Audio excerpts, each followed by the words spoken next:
Hi, Julia. Thank you for coming to the SMP studio today.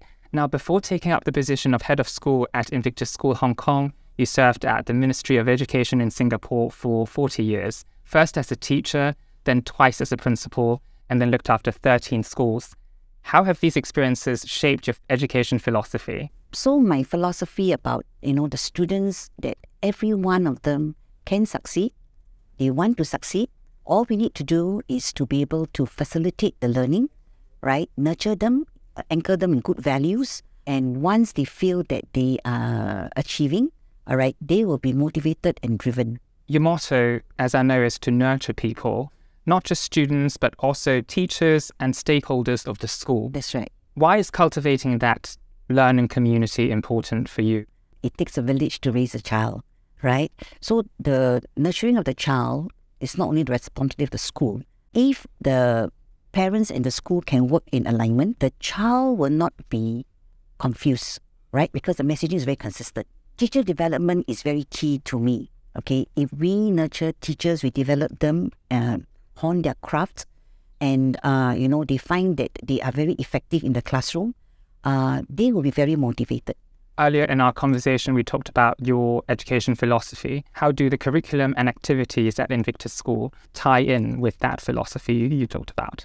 We adopt the Cambridge curriculum. The Cambridge curriculum is able to cater to the different interests, strengths, passion of the child because of the wide subject choices that they have beyond the academic rigor.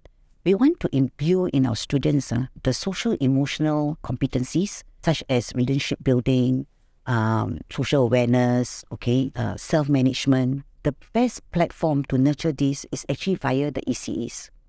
So for our ECAs, we want to make it compulsory for our secondary school students. And what we like to do is we like them to be able to select an ECA in different categories throughout the year. So in that way, we expose the students to a wide spectrum of activities. And I believe that every segment of the ECAs will develop different aspects of the child. Is it important to make students more globally aware? Definitely, yeah. Because today we live in a globalized world. They must be culturally very savvy. To this end, we would like to give our students that kind of international exposure via our student exchange program. We hope every year our students will go and visit countries where we do have our sister schools. So like for example, this June, we have about 20 students who are going to Singapore. They will spend a week of immersion with students in Invictus Singapore School. And then at the same time, they are going to have a lot of, learning journeys to learn about the culture of Singapore. So it's very critical. Concluding this interview, why are you so passionate about education? The work has a lot of purpose, a lot of meaning for me, because I can see lives being transformed. And I think that gives me a lot of fulfillment and a lot of satisfaction. And that brings our interview to a close today. Thank you for coming to the SMP studio. Thank you so much. Thank you for having me.